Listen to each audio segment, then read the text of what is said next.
When I walk by this lake, I can't help but think about customer experience and all the amazing things that are happening in our industry right now. From engaging with AI agents, to connecting with AI-empowered human agents, to gaining managerial insights from visualizations and dashboards to really have you know what's happening in the contact center. And things are changing fast, and you don't want to play catch up. And this is an opportunity for us to lead in this new, smarter world of CX. I'm Matt McGinnis, the VP of Product Marketing here at Five9, and thank you for joining us. So let's start with some questions. What is your AI strategy? How are you going to embrace this technology to win? And most importantly, how do you expect to get results? That's what today is designed to answer. You've seen the demos, and you've read the reports. Today is about making this real and empowering you for the challenge ahead. And here's the reality businesses are facing today. AI is expected to be near universal in CX, but only 39% actually can point to a measurable business outcome. The gap isn't necessarily a technology problem. It's being able to get onto a path from first win to scalable production deployment with measurable results that get better over time.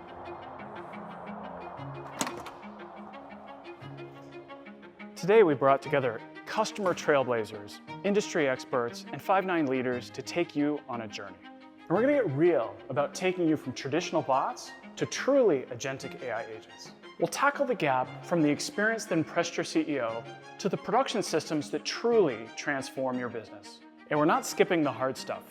Trust, governance, architecture. Because if you can't explain how AI makes decisions, you've got issues. And if your tech stack isn't built to scale, you're going to hit a wall. Now at Five9, we've built an end-to-end answer to it all. And we're happy to take you through it. Welcome to Five9 AI Day. Hi, thanks, Matt. Now we're going to get into this session on where AI is going. My name is John Anderson. I'm Senior Director of Market Strategy at Five9. And joining me today is Robin Garris, the CEO and President and Chief Analyst for Metrigy Research. And we're going to talk about AI, where it's actually working, and what you can do to move the needle forward. So with that, I'll turn it over to Robin. John, thank you so much. We have a lot to cover today, and a lot of it's based on a study that we've just completed. So we always get this question. So I'm going to start off by just letting you know what's in the study. 759 companies from 10 countries, 42 verticals, and all different sizes and shapes of companies. You can see here the average by employee count and average annual revenue, but we interviewed and surveyed these companies or surveyed these companies. So we have a lot of really good data on what they're doing and where AI is making an impact for them. So I want to start by talking about AI adoption and what we're seeing with adoption today. So overall within companies, when we ask them, how are you using AI? Actually, the number one way that companies are using it is AI ops. So using it within IT, using it for IT help desk support, trouble ticketing, programming, writing code, all sorts of things in the IT space.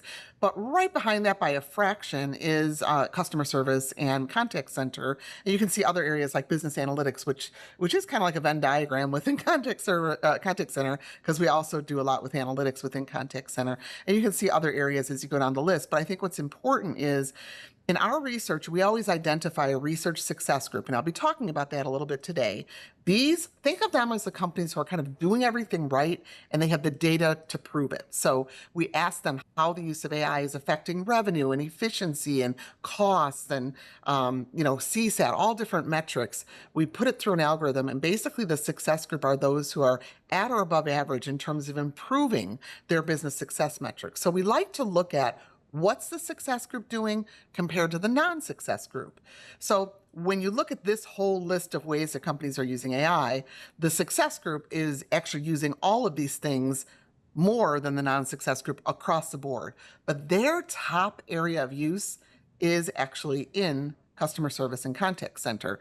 And when we talk to them even further, when we talk to all companies even further about what they expect to see AI doing to customer service over the next 2 years, you can see it's pretty overwhelming. 79.5% of companies overall expect the impact to be positive. And we all know AI is going to have an impact, right? Is it going to be negative? Is it going to be positive? Is it going to have no impact? You can see that most say it's positive. We get to our success group.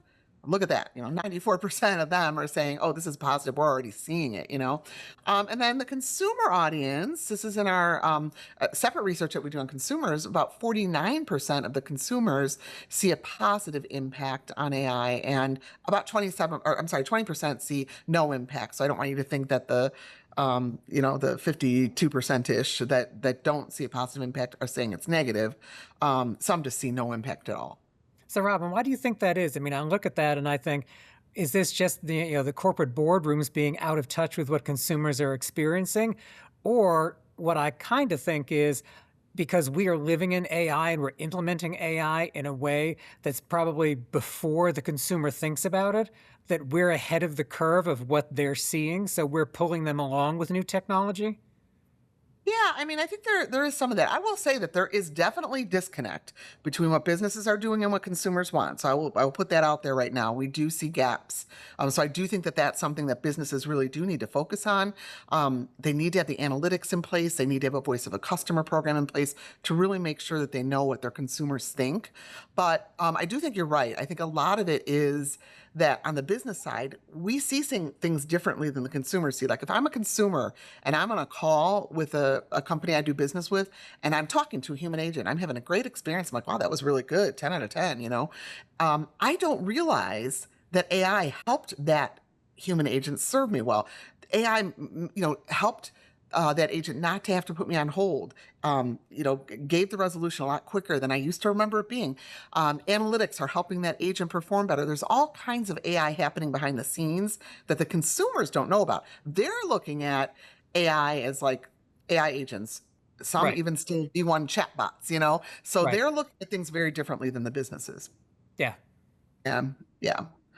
Um, and I think when we look at AI, I want to make sure that we're all clear on the different types of AI that are driving CX adoption. So first is, AI that improves humans. So this is where we get into things like agent assist, AI as part of workforce engagement management.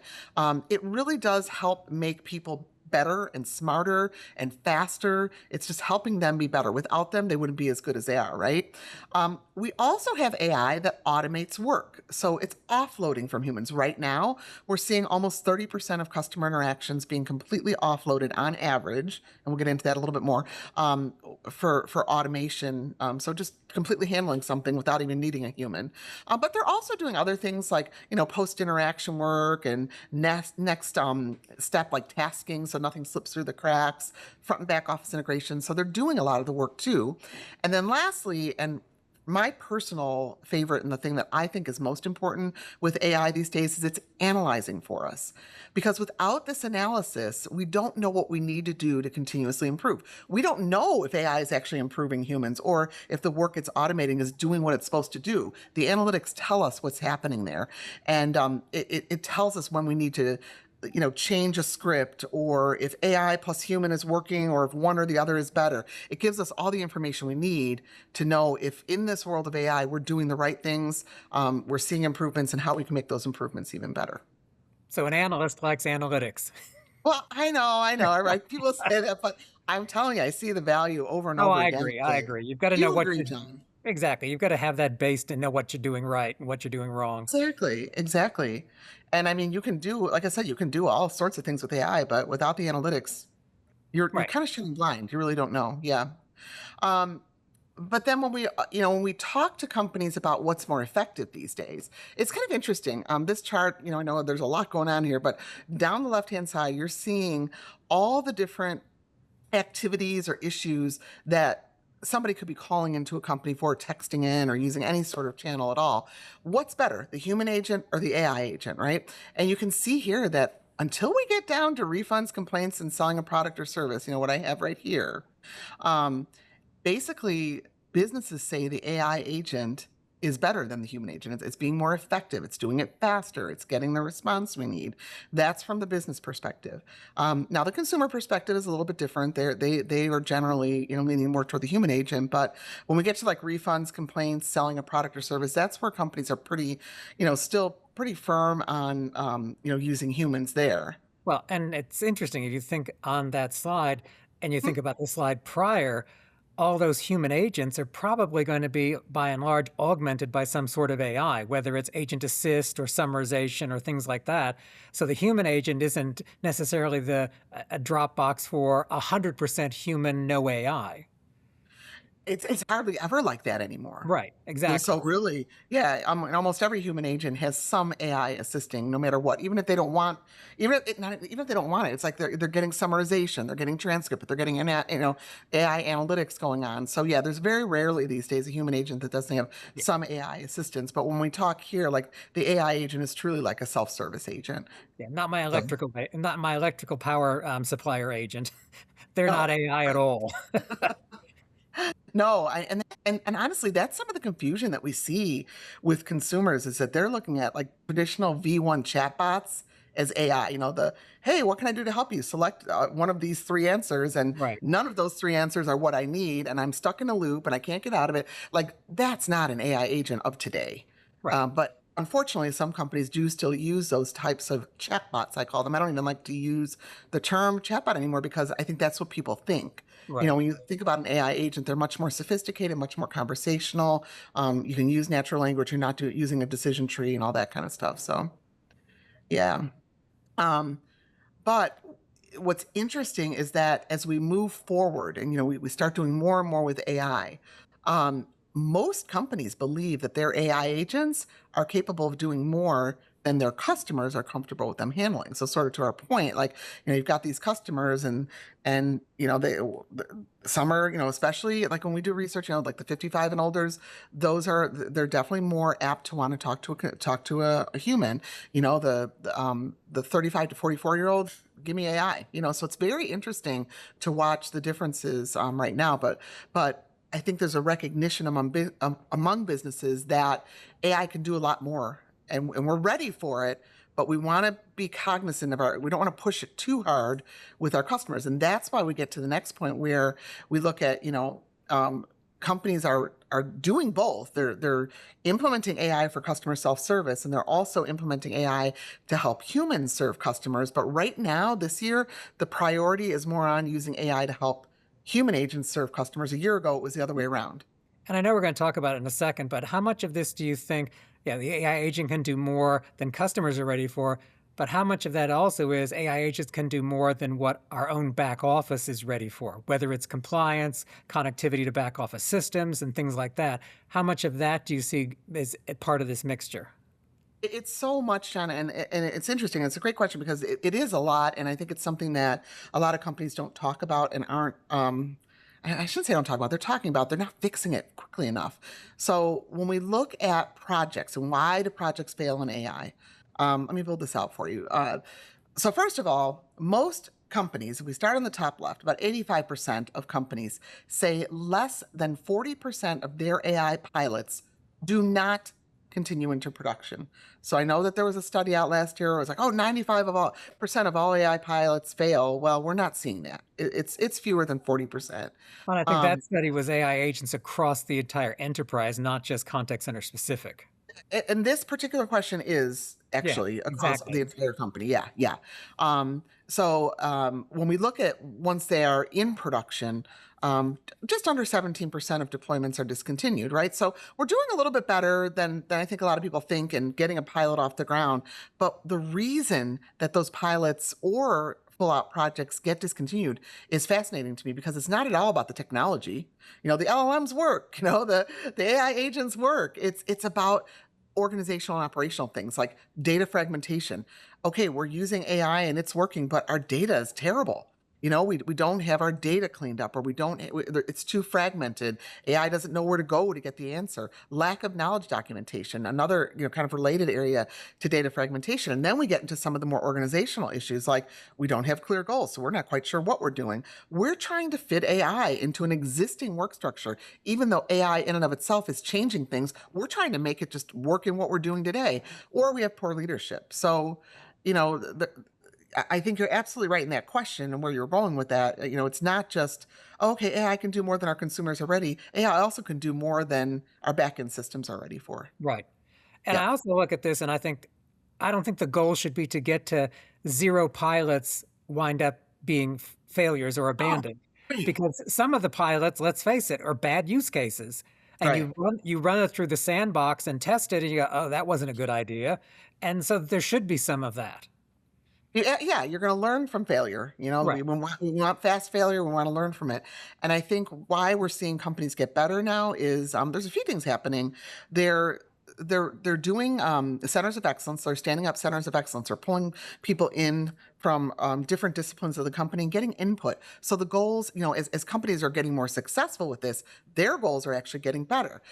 They're bringing in people to actually lead AI strategy across the company. So you've got the strategic people with the AI experience, background knowledge. You've got the technology decision making happening more like in the CIO, CTO. So it's definitely becoming more complex. But I think there's a lot more like pre-work being done before an idea even becomes a pilot. And that I think is one reason why the pilots are getting more successful.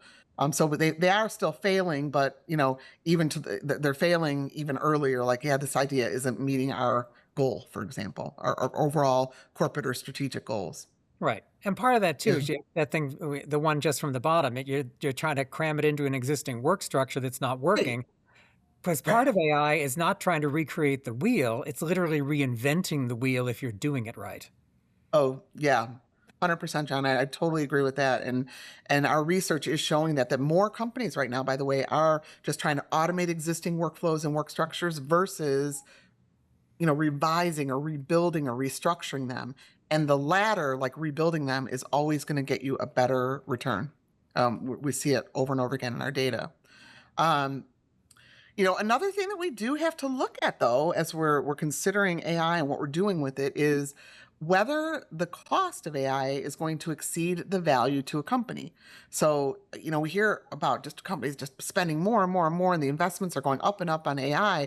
But we did ask whether they felt the cost of AI, all the different things, not just the technology, but the change management, new hires. By the way, AI is creating more jobs than it's eliminating. We have that documented. But anyway, you can see that almost 29% said it's already exceeded the value of the company. About 43% think it will in the future. Only about 29% say it will not. But we did ask them, at what percent automation did your company hit, or do you expect it to hit, where you're at that crossover point where the cost is more than the value that AI is delivering. And you can see it kind of clustered. About 81% of companies said that at 50% automation or less, that's where the cost of AI was more than the value it delivered. And it's interesting. I look at this and it's always been that dichotomy of why are you spending more to get less out of it? But then you Mhm. look further down the graph and it's lesser and lesser companies are saying that. So Yeah. to me, to some extent, the takeaway is the more you do, meaning the more complex actions you're able to make AI accomplish, the better it is for an ROI.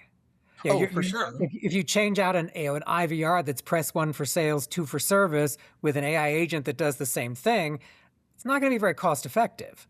Right. But if you're Exactly. having to do more complex work, it becomes more cost effective. That's right. That's right. And I think this is going to also be a moving target over time Yeah, well, yeah, as to exactly. what how companies are using it and what they're doing. And what the And price of it is as well, what the LLM prices are and all the back end pricing is. that's right. Yeah. I want to touch on some of the economic models that we're seeing as well. So, first, we basically see five high level economic models. Obviously, companies are using all different ones, but what we see mostly is cost efficiency. So, just reducing cost per interaction, and that could be reducing existing cost or even future costs, planned cost. Revenue acceleration. This is a big one, and I think this is one that keeps growing and growing. So, increasing revenue per interaction, having AI help agents with an upsell pitch. 58% of companies have now put an upsell quota on their service agents. So AI helps there. Risk mitigation. So reducing financial exposure. So making sure that we're compliant, making sure we're not going to get fines, making sure that we're doing everything properly. It absolutely absolutely reduces your legal fees, for example. And then your customer experience boost. So making sure that you're able to increase CSAT and things like customer lifetime value.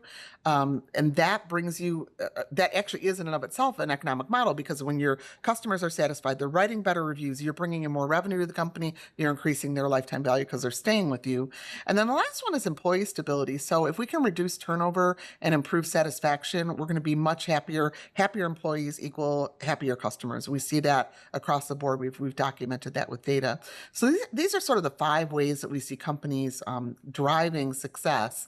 And when we look at the ROI, most companies now are realizing an ROI for their AI projects in 12 months or less.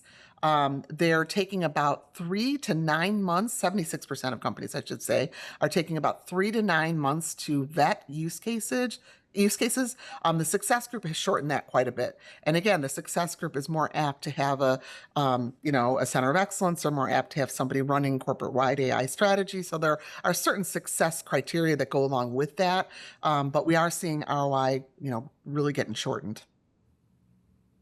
Right now, spending, like I mentioned before, going up in all areas. So you can see we looked at AI infrastructure, security, analytics, CX, employee collaboration, and governance. Those purple bars are all increases, and you can see that in every area, the increase is higher than the no change and significantly higher than the decrease. And what's really interesting is when we look at our overall numbers on how much companies are spending on AI across the company, and then how much of that spending is specifically for CX, it's about 50% right now of all AI spending in a company is going to CX. No other area of the company kind of hits on that at all. I also realize with these buckets, there's going to be overlap between the buckets. So CX is going to have to That's right. interact with security and other pieces of this infrastructure. So it's likely more than that. You're right. I mean, this should probably be more of a Venn diagram too, because Right. you have customer experience and you obviously need some infrastructure, you need security, you need analytics, you need governance, So you're absolutely right. It probably is higher than 50%. And what we look at in terms of pricing models right now, this is a big discussion among both the enterprise organizations as well as vendors. How should we be pricing AI? And you can see right now the way most companies are pricing it, I shouldn't say most, the way the highest percentage is pricing it is based on the number of transactions. We then go into a lot of different ones that are about the same: flat rate with tiers. Flat rate is basically just predictable. It's predictable pricing, a cost per AI agent. Usage based on the length of interaction, success resolution, and then tokens. We also ask what pricing structure their company prefers. Now you can see flat rate has the highest percentage, but when you look at these other ones like usage based on number of transactions, usage based on successful resolution, based on length of interaction, you add all those up and it actually is more than the flat rate. Right. And you look at tokens, and tokens to me is always just another form of payment that's usage based. It It's just is, yeah. another currency. So I will say that it's kind of the wild, wild west out there right now with pricing and pricing structures. And I think from an enterprise standpoint, companies are, I have found, very flexible and very willing to kind of work with you and make sure that you have a good, kind of a pricing structure that maps to what you want. And then the other thing I want to say about the economic models is when you look at the success group versus a non-success group, of course, they're driving success higher, but even the non-success group is driving success. When we look at what's happened with our success group, 40 they've deployed 40% more AI than the non-success group. So when we ask about what are you doing with AI, they've deployed more of it, and they're spending 2.2 times more on AI than the non-success group. So that tells you, as you go back to that slide of when do you see value exceeding cost, and you couple it with this, the success group is spending a lot more, but they're also doing a lot more with it. They're doing a lot more Correct. complex tasks that allow them to make that ROI work. Yep, that's an astute observation. You're absolutely right. Yeah. Yep. And then just a couple slides here as we're wrapping up on the analytics and the importance of that, as I mentioned before. You can see that most companies say that customer interaction data is either vital or important in a company, and most of them are doing something with it. They're either taking extensive or at least some action. I will tell you, about 3 years ago, only 60% of companies were doing anything with the analytics they were getting out of contact center. So I think now AI-enabled interaction analytics, conversation intelligence, that is really, really doing well in companies, and it's we see companies taking action and basically seeing improvements and measuring improvements.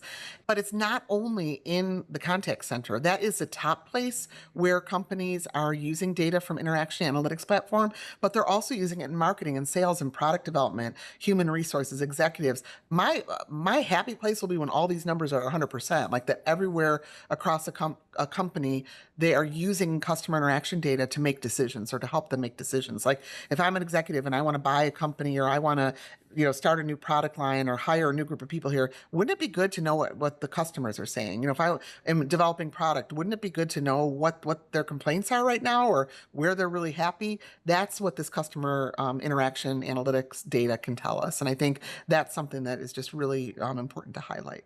Definitely. So And that's, as you said, it's a growing market to get to 100%. it is, absolutely. So just wrapping up real quickly, I'm going to summarize, customer service and contact center is definitely the top area for AI adoption among successful companies. So don't fall behind. Really look at what you're doing here. Make sure you're investing. Successful companies in our research do not have to invest to be successful. Like that's not a criteria to put them in the success group. We use that to correlate to see, okay, if a company's successful, they're driving all these good benefits. Are they spending more, less, or the same as a non-success group? Year after year, they are spending more. This is an area for investment where you're going to see return. I have the data on that. I'm not, I'm just saying what I see in the data. Most CAI's impact in customer service positive. It's positive in the next few years. So I think it's important just to leverage the technology now to acclimate your customers, let them know what's coming, educate them. Don't underestimate the value of marketing when it comes to AI and the capabilities you're able to provide your customers. Evaluate where AI humans or both are best for which use cases, because there are, and that's going to change, by the way. It could change by day, by week, by month. I mean, depending upon what's going on in your contact center or with your products or services. Analytics are crucial, again, to determine the answer there. AI can do more than customers are ready to handle. So I think it's important to prioritize using AI internally right now to help human agents, because that's something you're going to see a quick hockey stick improvement on, and fix those operational issues and those back office issues that are causing project failures. I think that's really important. I don't mean not to invest in AI for customer self-service, but I think the priority to me right now would be more that internal stuff. You're going to see a lot more return on your investment. And then AI costs may exceed the value, but I'll tell you it's a moving target. So always measure and pivot where necessary. And then lastly, know your economic models and track them regularly. So look at your soft metrics because they're going to lead to hard metrics. And then also look at your investment in AI. When you have a higher investment, you are going to see better success metrics. We've proven that over and over again in our research. So with that, I think we are done. Thanks, Robin. Great session. Always good to talk to you about what your research is bringing up. And with that, we'll turn you over to the next session. Hello, my name is Jay Lee, and I'm the Chief Marketing and Growth Officer here at Five9. In this session, we're going to talk about the Five9 platform and discuss our AI vision for the future. It's my pleasure to be joined by Niranjan Vijay-Raghavan, Chief Technology Officer, and Ajay Awatramani, Chief Product Officer. Welcome, gentlemen. Today, we want to discuss all things AI and how you both see it transforming CX. Niranjan, let's start with you. You have worked in customer experience and cloud technology for some time. Can you tell us a bit about your background and what brought you to Five9? Thanks, Jay. It's great to be here. I've been in technology my whole career, mostly engineering and product roles and some strategy roles as well. And it's an exciting time to be in the space. I've had firsthand experience in CX during my time at Expedia, driving IVR self-service, intelligent routing, sitting side by side with human agents, doing quality assessments, forecasting, etc. And travel is one of the most complex use cases. Multi-turn, multi-system, multi-party. with lots of partners, including hotels and airlines that are very difficult to deal with. NLU-based chatbots were the state of the art back then, based on intent classification and slot filling. But generative AI and agentic systems have 10x the potential of what we can achieve now. And I spent the last few years reimagining process and workflow automation using multi-agent systems based on generative AI. And I think the future of CX is really the confluence of both of these. Best of omni-channel CX engagement combined with agentic orchestration for end-to-end resolution. And this feels like the perfect moment to take CX to a new level.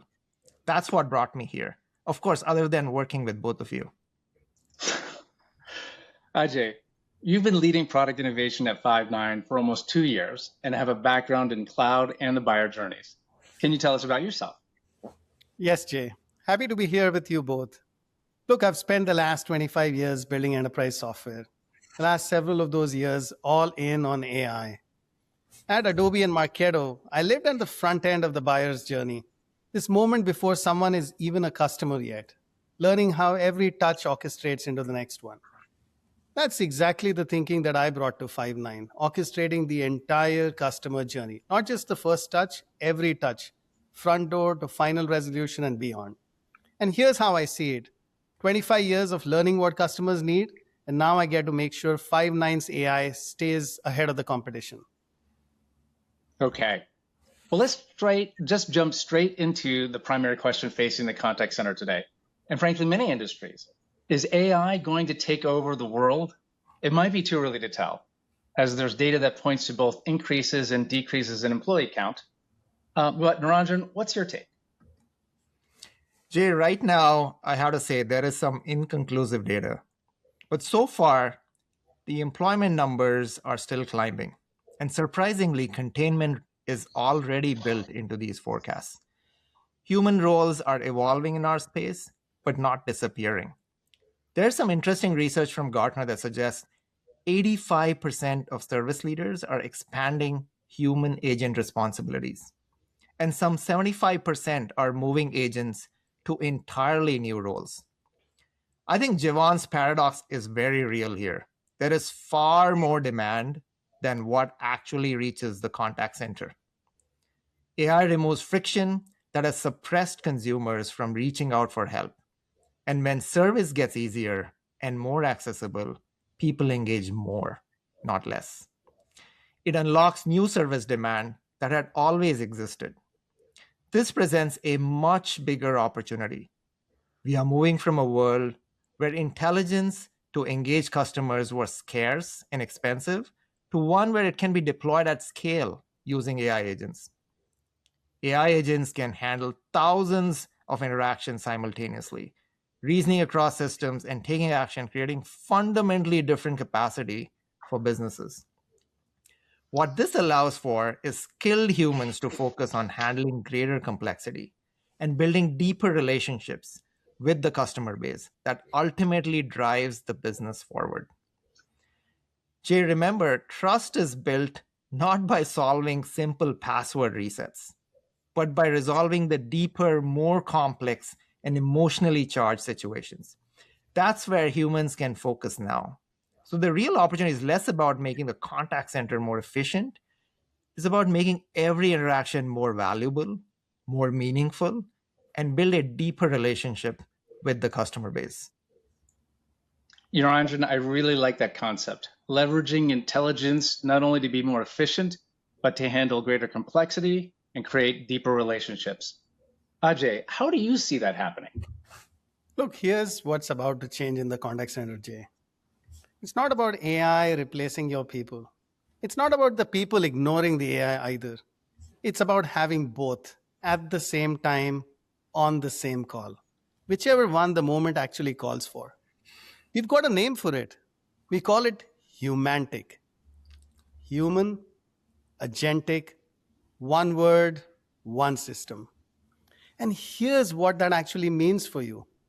Your AI is on every single call 24/7. And a human shows up exactly when the call needs one. Not before, not after, right then. Now, here's the thing. AI is not going to get to 100%. Not this year, perhaps not ever. Because your business doesn't sit still. New pricing introduced today, a new SKU tomorrow, a policy that changed an hour ago. Or a situation nobody saw coming at all. Something that was never in the training data because it had never happened before. That's the moment a human has to be there. Now you may ask, what happens on the call where nothing in the training data prepared you for it? That's exactly the call where Humantic earns its name. Every call becomes a lesson. What the AI already knows, AI just handles. What it doesn't know yet, a human handles it, and that moment becomes the training data. The next time the system's sharper, right where it just got caught short. And the best part, look, as Five9, we've already accumulated lessons over decades that inform our training data. So you can avoid all of the stumbles from starting at ground zero. So you may ask, Jay, how does that mean Humantic is now a headcount story? Sure, there's big potential for savings here, but that's not it. It's a compounding story.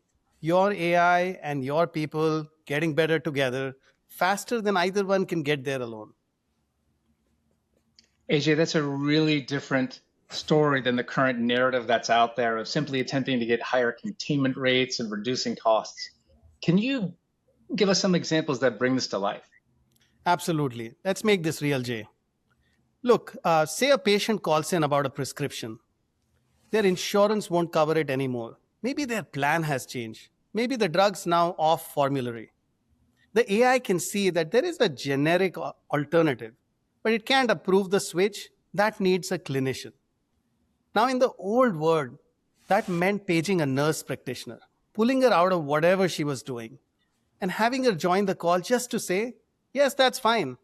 For a decision that takes her 10 seconds, Jay, the patient's been on hold and she's burned 5 minutes. Now, on a unified platform, it plays out differently. The AI flags exactly what needs approval and exactly why. Genius routing finds the right clinician, not just anyone free, but someone qualified and authorized to approve it. And she doesn't have to join the call. She just gets the request, glances at it between patients, and approves it right there. And the AI passes that decision back to the patient mid-call. The patient never even knows the decision was waiting on someone else. And the call just continues. So, Jay, what did the patient actually experience here? A call that just worked. Nothing more dramatic than that. It's simple enough, but hard to pull off right today. It sounds hard. It sounds like creating the capability to do what you're describing is not going to be easy. What are the major components that a solution would need to deliver this kind of customer experience? And don't get too technical. But how does this work? Naranjan, why don't you take this one? Jay, that's a great question. And it is hard. And this is a super interesting problem to solve. Remember, we are staring at a future where humans and AI agents will be representing both sides of the interaction. And the platform needs to be flexible for all permutations of this. So here's how I think about the platform. There are 3 broad areas that need to be deeply connected: the engagement domain, the orchestration domain, and the intelligence domain. The engagement domain is the ability to bring multiple parties, humans and agents, and multiple channel modalities into the same conversation. This is where our deep telco and voice routing experience is a key advantage. Managing concurrency and arbitrating across these participants such that humans and our agents can join in and out of the conversation while not losing context or continuity. This is not an easy problem to solve, but it is one that we are uniquely positioned to bring to market. The orchestration side is the ability to orchestrate within the conversation and outside of the conversation. For example, a human handing off a task to an AI agent, or vice versa, within the conversation, or or the ability to orchestrate backend workflows that connect relevant systems and knowledge sources to resolve an issue after the conversation. And finally, the intelligence domain is about deep customer context and memory, domain knowledge relevant to the topic of the conversation, and real-time awareness of the current situation or issue to drive quality efficiency, and effectiveness. Data, communication infrastructure, and connectivity into the ecosystem become foundations to a platform like this. And back to Ajay's patient example, this is what enables an interaction that just works. And let me tell you, the team here is excited about bringing this vision to life. Naranjan, that is a really exciting vision. And to achieve this humantic vision, one can imagine that there's a tremendous amount of insights required. Ajay, do you think that all of this data can be used in other ways as well? Could components of a CX solution become like an intelligence hub for an entire customer journey? Absolutely. Good question, Jay. Right now, your data lives everywhere. A CRM here, a CDP there, somewhere else entirely. The moment someone calls, all of this needs to show up in one place. Doesn't matter whether a human answers or the AI does. And so that's our job. We meet your data where it already lives. Same with knowledge. Your standard operating procedures, your policies, the stuff your best agents just know, we bring that in too. But the real shift, Jay, it's not about just having the data. It's about creating the system that remembers the customer so it can inform what comes next. And that's what my team's focused on. So every call feels personal, not just accurate. Okay. Let's shift topics now and focus on the competitors in this space and how partnerships play a role in delivering great CX. Naranjan, the CX space seems pretty hot. We have hyperscalers entering this market, and certainly AI has lowered some of the barriers to entry. What do you think is going on here? Jay, it is an exciting market for sure, and things are rapidly changing as you can see. Customer support has been the frontier use case for conversational AI for many years. With the inflection in Gen AI capabilities, this potential is rapidly becoming real. And everyone wants to be that gateway, that entry point of the conversation with the customer, and own that customer relationship. This is what Five9 serves today. Now, you can imagine what we can do with AI.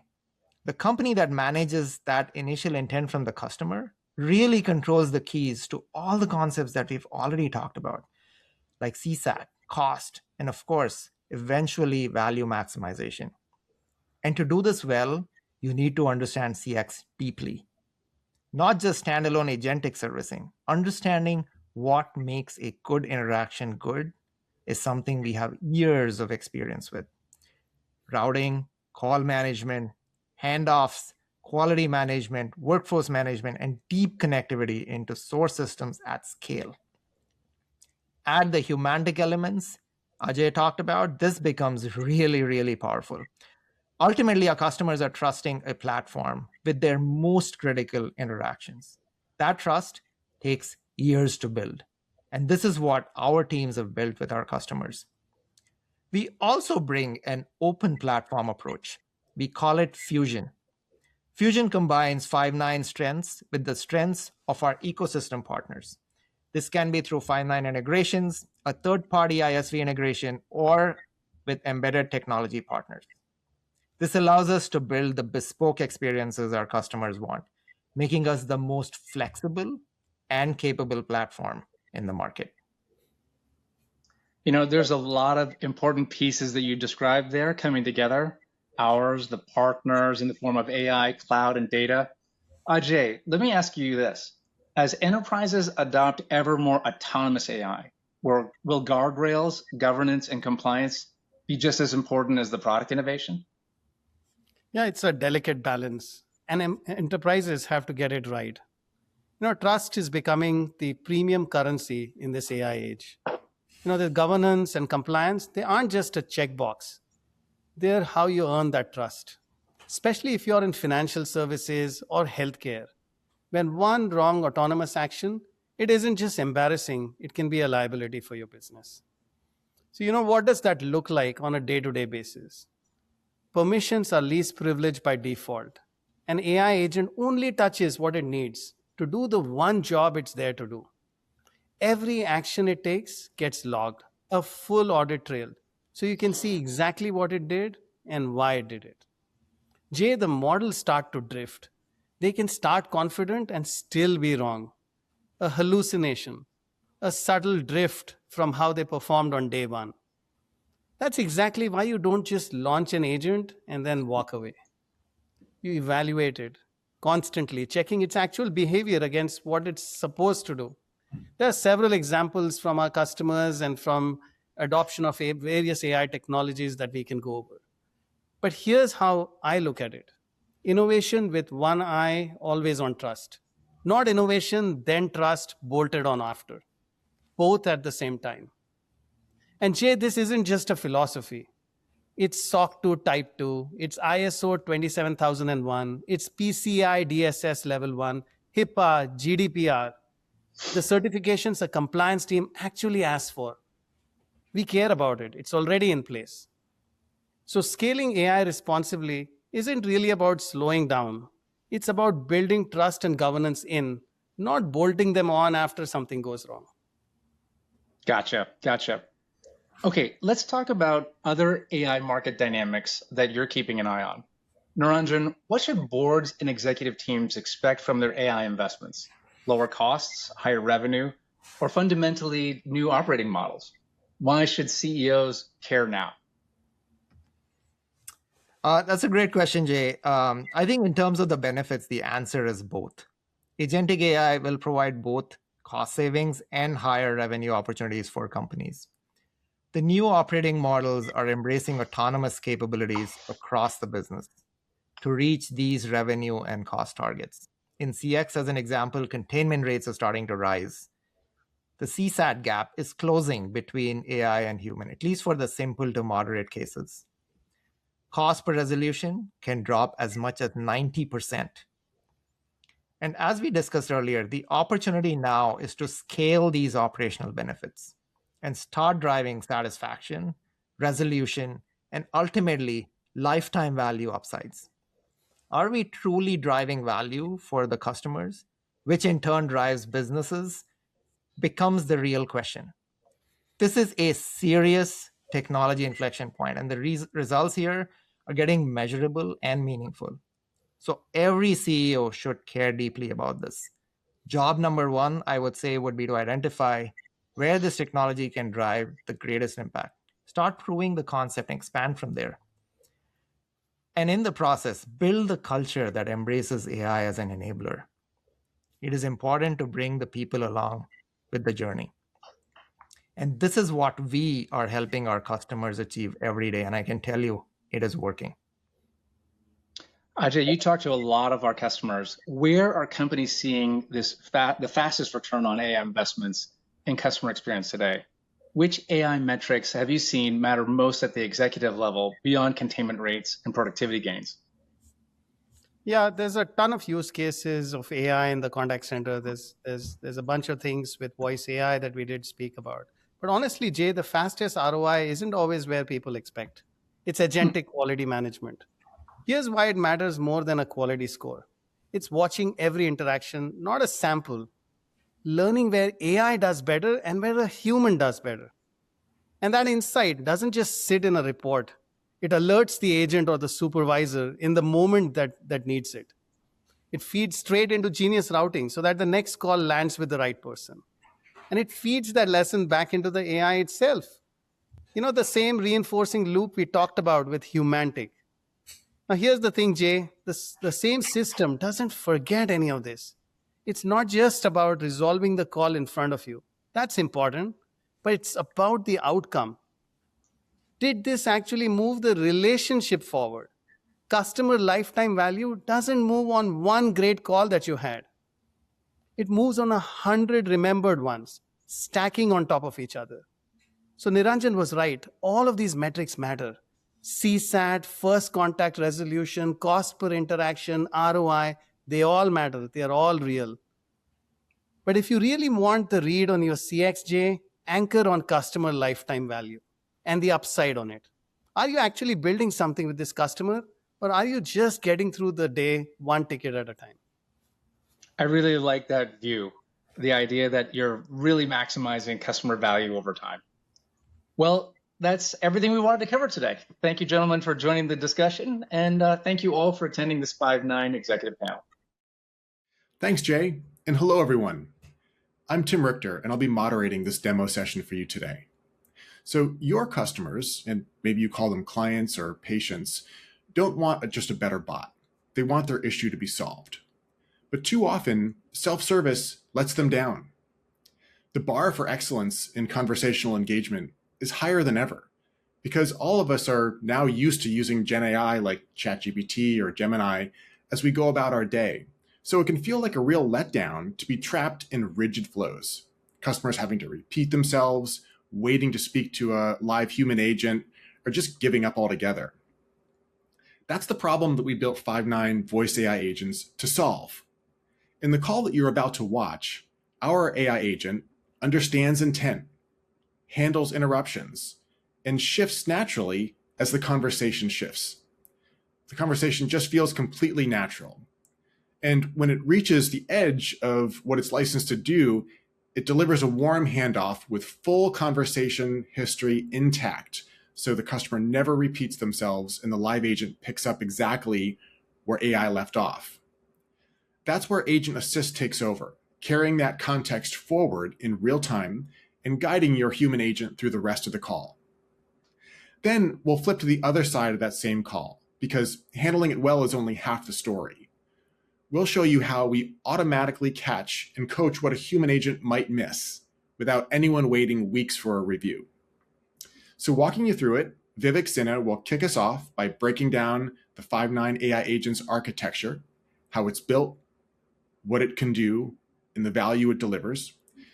Christopher Gandes will then demonstrate a call with our AI agent so you can hear it in action. Max Saravia will serve as our human agent who will receive the warm transfer from the AI agent with Agent Assist working behind the scenes. And Abhi Salvi will close it out, showing how Five9 Agentic Quality Management catches and coaches after the call ends. It's the same customer, the same call, the whole way through. So Vivek, take it away. Hello, folks. I'm Vivek. I'm the VP of Product here at Five9. And today I want to introduce to you the next generation of Five9 self-service, voice AI agents.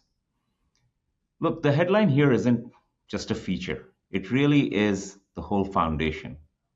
For voice AI agents, we did not bolt an LLM onto a deterministic IVA. We rebuilt the stack from the ground up for the agentic era. That's what lets us deliver three things at the same time: conversations that genuinely feel human, dynamic reasoning that resolves complex multi-intent calls with no rigid scripting, and the enterprise-grade governance so you stay in control of the AI. This new architecture is the reason we can give you all of these three key functionalities. Let me show you how we deliver this by going a little bit under the hood. Three brand new components power our voice AI agents. An agentic voice switch that handles the real-time conversation, a multi-agent orchestrator that does the thinking, and an agentic tool server that lets the agent actually take action in your systems of records. And all three sit natively on the Five9 Intelligent CX platform, not next to it, not integrated into it later. Above them is a design layer where you shape agent behavior with prompts, tools, knowledge, etc. Now let me take each of these pieces in turn. Let's start with voice. The hardest problem in voice isn't what the agent says, it's when it says it. Our voice layer streams responses at a very low latency and handles turn taking and interruption the way a person does. Callers talk over it, change their mind mid-sentence, trail off, and it keeps up. That's the difference between a bot people tolerate and one they simply don't notice. Then the orchestrator. Instead of one giant prompt trying to do everything, we run a crew of agents: a greeter that routes, an authenticator, an accounts manager, a technical helper. Each one has a narrow job, and that's precisely why reliability holds up at enterprise scale, because each agent is versioned and independently testable. You can change one behavior without destabilizing the entire experience. Single monolithic prompts or tightly coupled agents that cannot be independently tested and maintained don't survive real enterprise complexity. This design does. And then an agent is only as useful as what it can actually do. So we ship a catalog of pre-built enterprise-grade integrations. Salesforce, ServiceNow, and now Epic for healthcare, plus no code authoring for any custom needs that you may have within your contact center environments. Pre-built integrations take weeks out of implementations, and the no code authoring similarly takes weeks out of implementations.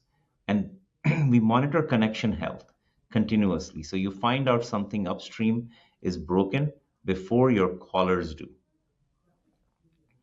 And finally, autonomy is only adoptable if it's controllable. And so guardrails are enforced in real time within this platform. Sensitive workflows require explicit runtime conditions before they fire.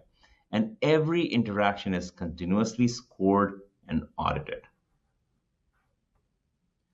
So the question is, why Five9 agents? Well, a voice agent for your contact center is not a standalone product. It lives and dies on everything around it. And what are those things? Telephony. Ours sits behind Five9's global carrier network. Voice quality, reliability are ours to control, not a third party. Data. The same variable system as the rest of the platforms. Context flows to your IVR, your live agent desktop, your reporting with nothing to integrate. Knowledge. One RAG system that's shared across AI agents, Agent Assist, and various other applications. One source of truth, not separate sources of truths that drift apart.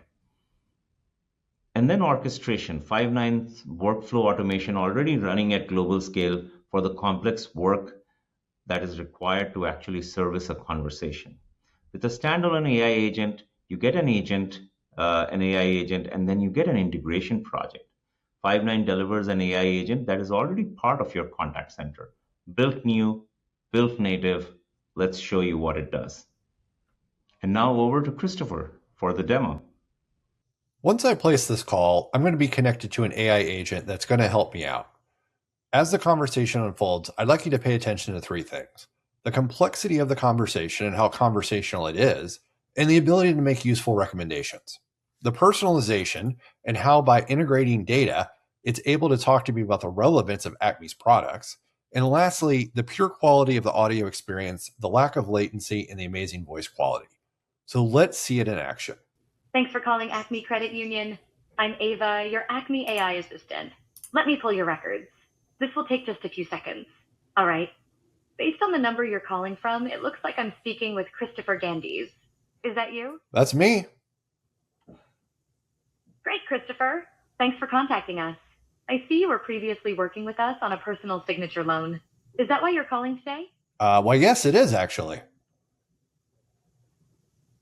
I can help you with the loan application. But first, why don't you tell me what you're looking to do? Okay.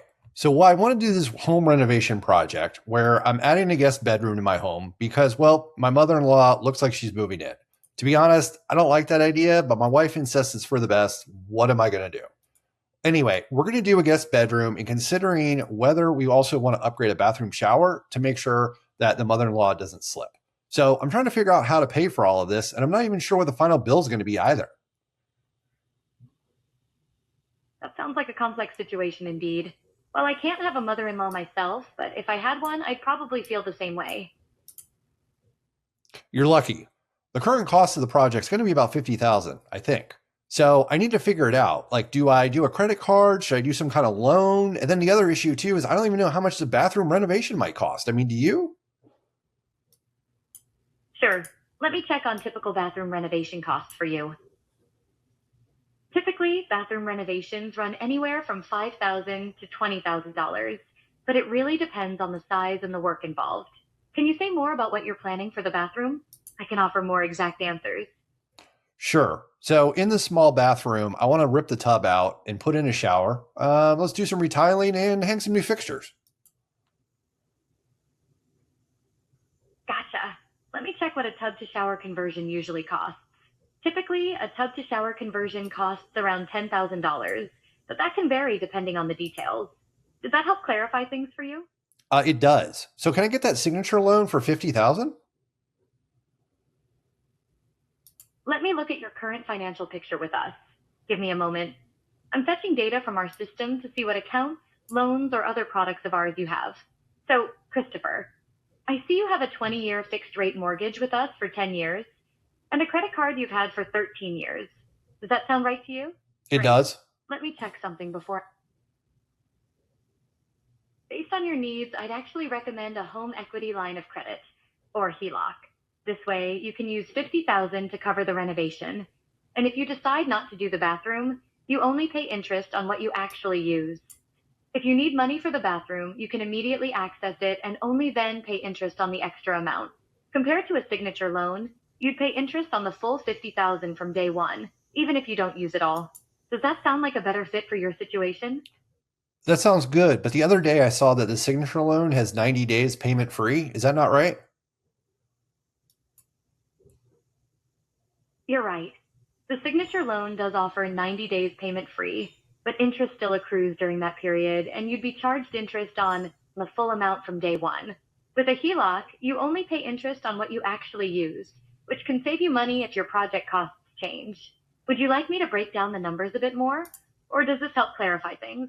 Yeah, I don't need the analysis. I trust you. Let's go ahead and do that. Absolutely. Unfortunately, as an AI, I'm not actually a certified mortgage specialist, and I cannot issue you the loan. However, I can transfer you to one of our specialists who is certified. I'll provide the agent with the information we've discussed so you can get right into it. Is that okay? Let's do it. It's been great chatting with you, Christopher. Thanks for being a loyal customer, and good luck with that home renovation. All right, everyone. What do we think? Was that amazing? Going back to the 3 things I advise you to look for. How conversational that was. Free-flowing, back and forth like a human. It even used its world knowledge on things like the cost of a shower renovation. How personalized it was. It didn't just talk to me about HELOCs versus signature loans. It analyzed them based on my personal needs and my data. Instead of me needing to do that, it did that for me.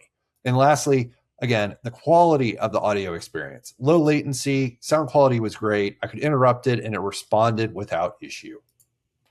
Now let's fast forward, and I've been connected to an agent. Playing the role of our agent today is none other than our Regional Vice President of Solution Consulting, Max Sarabia. Now, Max, unlike our AI, is playing the role of a licensed agent and is going to help me finish up this loan process. Do you remember when the AI promised that Max would get the information about me? Let's take a look. Max, what's going on for you as the agent? Thank you, Christopher. I'm here in Agent Desktop Plus, and I've got my Agent Assist tab open. Agent Assist has shown me a summary of the conversation so far and selected some of the key data into contact variables that I can now see. This also means contact center reporting can now include these critical facts without requiring the agent to disposition that information. My AI-driven guidance card shows me Christopher's info, including the fact he is an existing customer, has a mortgage, and a credit card too. This allows me, the agent, to jump right in. Hello, Christopher. This is Agent Max from Acme Credit Union here. How are you doing today? I'm doing well, thank you. Fantastic. Ava has informed me that you're looking for a HELOC against your current home mortgage. Is that right? Yes, it is. Great. I can definitely help you with that. Based on the summary Ava provided, I agree that a HELOC is a great fit. The benefit of a HELOC is that you can basically treat it like a savings account. You withdraw when you need money, and we just charge interest on the amount you withdraw. Before I get started with the loan application process, can I get your social security number, your annual income, and your state of residence? Of course. My social security number is 123-45-6789. My annual income is $110,000, and my state of residence is Virginia. Great. Do you have any questions so far? Yeah, what's the interest rate going to be? The interest rate, based on your earnings and assets, is 5.6%. Is there any other questions I can help you with? No, that sounds great. Let's do it. Okay, great. To recap, you want to apply for a HELOC loan with a credit of $60,000 at 5.6% interest available on a 10-year term. Can you confirm that's correct before I begin processing? Yes, that is correct. Perfect, Christopher. I have what I need. I'll get this started and we'll begin processing your new HELOC. Thank you. Thank you for being a loyal Acme Credit Union customer. Have a great day. Another awesome agent assist experience, right? Now, even though things appeared to go well here, especially in the eyes of our super agent Max, there was a problem with Max's performance as an agent. Did you catch it? See, that's the whole issue, isn't it? It's hard to find and even harder to fix agent performance issues. To tell us how we're solving this, let me introduce you to Vice President of Product, Abby Salvi. Thank you, Christopher. Managing agent performance has always been a challenge in the contact center. At Five9, we have been offering quality management solutions for many years. While these solutions have been successful, we have had three big limitations. First, scoring is done manually for only 2 to 5% of the calls. That means you are flying blind on the remaining 95%. Second, if you could score all calls, finding problems is like finding a needle in the haystack. Finally, even if you were able to find these problem calls, you would want to take action on the spot, correct? Well, this has to wait for scheduled meetings between the agent and the coach, who would manually walk through the issues, delaying the time to fix those problems. The result? Critical issues sit unresolved for weeks, costing you money and risking compliance every single day. We have built the next generation solution, the Agentic Quality Management, to address all three of these gaps. Are you ready to see it in action? Now I'm going to play the role of Max's supervisor. You can see here my list of agents that I manage, including Max. All right, Max, let's get into it. Absolutely, Abby. Let's show them what perfection looks like. I love the confidence. Max. Now let me show you what we are working with. I've got all of this amazing data in one single place. I have the agent scores, I have the handle times, and even how these scores have changed over a period of time. At the top, I have all of these important metrics across my entire team. I have the quality scores, which is at 86% against a target of 91%, which means my team has still some work to do. I can see that the evaluation coverage is sitting at 99%. That's good. And it means that almost every call to my team is being automatically evaluated by an AI agent. That is how agentic quality management addresses the first problem. But scoring all calls isn't enough. Let's help supervisors like me find bad calls that I can use to coach agents like Max. Good luck with that, boss. We will see about that, Max. Remember, AI doesn't miss much. Now, what you see here is that our AI agent has gone through the evaluations and figured out which of my agents need the most help. It has assigned them a risk score of high, medium, and low. And as you can see here, my high-risk agent. Hey, Max, you are a high-risk agent. What's happening, Max? High risk? This HELOC machine? The machine might need some tune-up, Max. Let me show you what I'm seeing. When I select Max, I get to Max's coaching profile page. Our AI agent is showing why Max is a high-risk agent. I can see his performance across all forms. And we can see that he is not doing so great with his compliance and upsell. Best of all, our AI agent has picked all the important calls for me as a supervisor right here at the top right. Now let us take a look at the problematic call that Max just had. Isn't this very cool? This screen has a lot of great information here.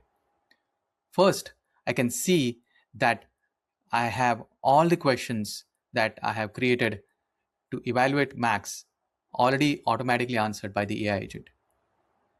I can see that there is a question: did the agent adhere to the NMLS disclosure requirements during the HELOC loan application call? And the answer to that is no. This is where AI has given me evidence of why they scored no for this particular interaction. And I can quickly jump to this call, and yes, Max forgot to mention his NMLS ID on the call. I get the AI reasoning that actually builds my trust in this particular evaluation itself. Now, not feeling so confident, Max, huh? This may seem like a small detail, but in the mortgage industry, missing this important and required regulatory item puts Acme Credit Union at a big risk for massive fines. It's a serious violation. And there are also, in addition to finding this compliance gap, I got to understand a whole bunch of what actually happened on the call through things like insights, comments, metadata, where I get to see all the call variables.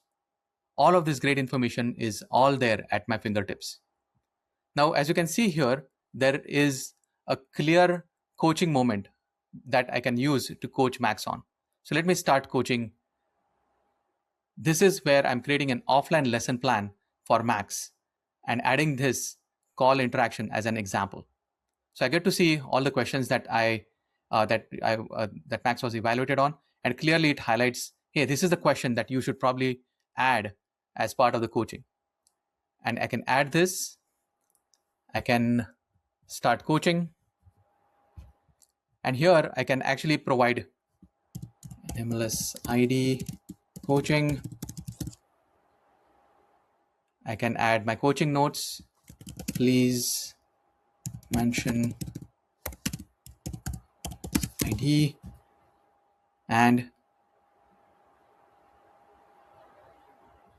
I can submit coaching. What this does is it automatically creates a lesson plan for Max that he can now go and refer to with actual call examples that he can refer to improve his overall performance. Max, over to you. Thank you, Abhi. As an agent, it is always challenging to find time to sync and actually get real-time feedback from my supervisors. But with agentic quality management, that's a thing of the past. Coaching is right here, embedded natively into my agent workspace. The coaching session that Abhi has assigned for me is right here and ready for review. As I click on it, not only can I see the recording lesson that Abhi has left for me, I can also see all the great feedback and coaching notes provided to me in real time. Without AQM, my supervisor may have never caught this critical mistake. With AQM, I can get specific feedback from real interactions that allow me to focus on critical areas where I can continuously improve. AQM is a game changer for me and all the other agents. I get access to the same evaluations that my supervisor gets, empowering me as an agent to take initiative and improve my performance as part of my daily routine. So let's recap what you just saw. With Five9 Agentic QM, you can 1.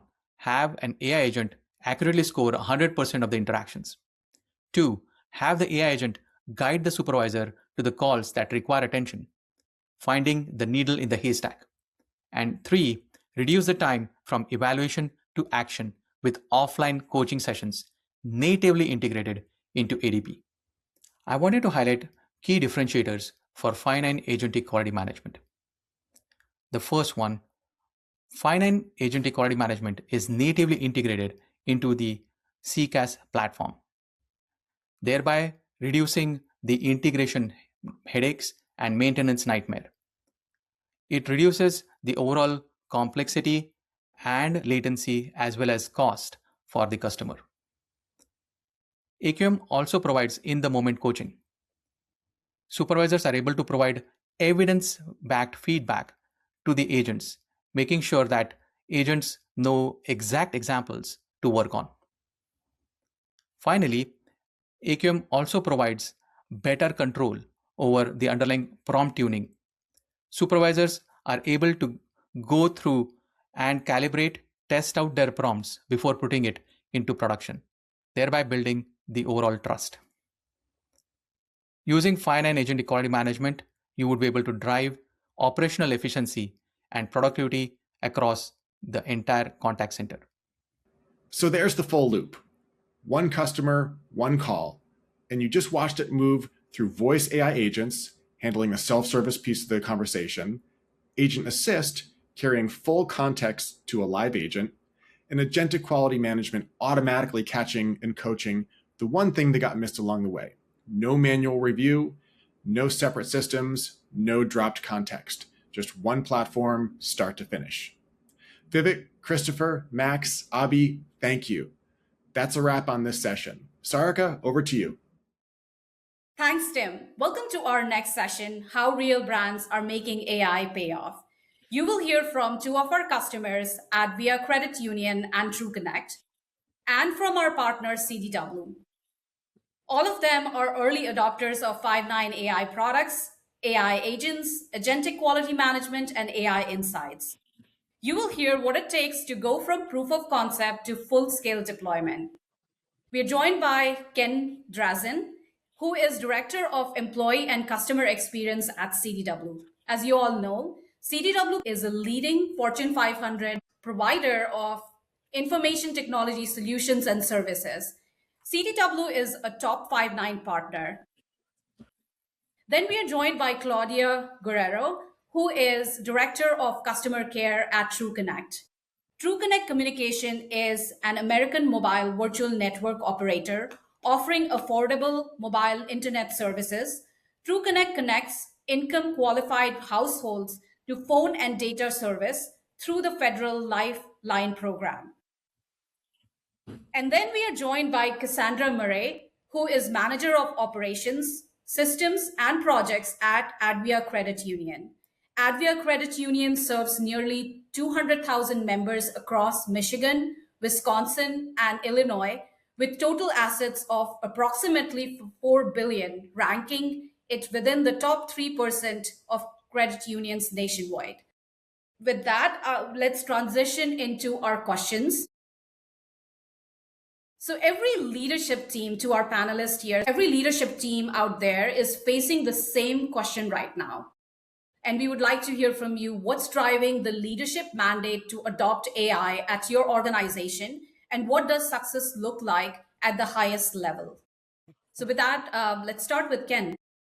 Yeah, so I think the leadership mandate's really being driven by a few things. It's a combination of rising customer expectations, cost pressure that organizations have, and also the need to have employees work more effectively, right? So customers are expecting that faster answers, more personalized experiences, fewer handoffs as they interact with the organization. And at the same time, organizations are not able to solve every challenge by adding more people or more tools or complexity to their environment. And I think that's where agentic AI is becoming interesting in really giving an organizations the ability to adopt more of the work, make better use of the data, help employees take action faster. But at the same time, you can't just launch AI to say you launched AI. You really need to make sure that you're looking for that business outcome and that problem that you're looking to solve. So if you ask me, like, what's the success criteria of a AI implementation? I mean, that means your customers are getting better and faster answers. Your employees are spending less time with the repetitive work, and you're able to see those measurable improvements from areas like resolution time, self-service, productivity, and cost. Yeah, that's awesome. So Claudia, over to you. For us, it really came down to the customer experience. Our call volume can fluctuate pretty dramatically, and we knew that hiring more people every time it spiked wasn't a sustainable strategy for us. At the time, customers didn't want to sit on hold just for simple things like, maybe checking the data balance or purchasing data. They expect help whenever they need it. So for us, AI wasn't really about replacing people. It was more about giving customers another way to get things done quickly while allowing our agents to spend more time interacting with the things that matter and giving our customers the human touch that they requested or they needed at the time. Yeah, that human touch makes sense. And over to you, Cassandra. Thank you. At Advia, we were really encouraged from the leadership team around AI to help drive efficiencies, ways to work smarter, and improve the employee experience while creating better outcomes for our members. We're looking for ways to reduce repetitive work, automate manual processes, and give our team more time to focus on high-value interactions rather than kind of the daunting administrative task. Leadership has been very clear that innovation should not replace the human experience and that the technology should empower our employees. So to us, success at its highest level isn't simply implementing AI. Success is about measuring business impact and reducing the manual effort it takes to improve operational efficiencies, speed up decision-making, and create a better member experience. It's having the AI agents handle repetitive tasks, give us surface insights, and support employees so our teams can focus on delivering our mission, people helping people. Ultimately, success is when AI becomes a natural and supportive part of how we work, helping us drive progress, support growth, and deliver more value both for our employees and our members. Yeah, and I heard that throughout the human plus AI collaboration is key. So with that, we will move into our core discussion here, which is about the case studies. So Claudia, you have been an early adopter across the board for our AI products. You started with Agent Assist, then AI Insights, and most recently you have now deployed our voice AI agents. So TrueConnect handles some of the hardest workflows out there, especially with government benefits, billing. You're running a really multi-agent architecture and deterministic guardrails, and also targeting really high containment rate just in your phase one, which is 50% containment rate. We would love to hear about your voice AI agent deployment. What are some of the use cases that you are seeing, and what was the main reason for you to go ahead with our voice AI agents? Of course, because of the business that we're in, accuracy isn't optional. Cora, or AI agent, guides the conversation and identifies what the customer needs. But our business rules and API control what actually happens. Our customers must authenticate first, and every request is validated before an action is completed. If something doesn't match, the intent isn't clear, or AI isn't confident that if the AI is not confident, then the customer would be transferred to a live agent. Our goal is 50% containment, and we are definitely there. We've taken about 252,000 calls since April when we went live with our AI agent. But even without containment, if the containment, we're still focused on containing the right interactions and not automating everything, and always giving the customer the ability to go ahead and be transferred to a live agent as needed. Yeah, that's perfectly the right use case.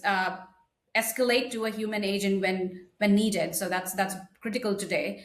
And on that line, how do you accurately identify the customer intents and keep an autonomous agent on script without giving up the accuracy? You alluded to that a little bit on a high stake interaction, especially when you have the government benefits and billing going on. I think, customer adoption,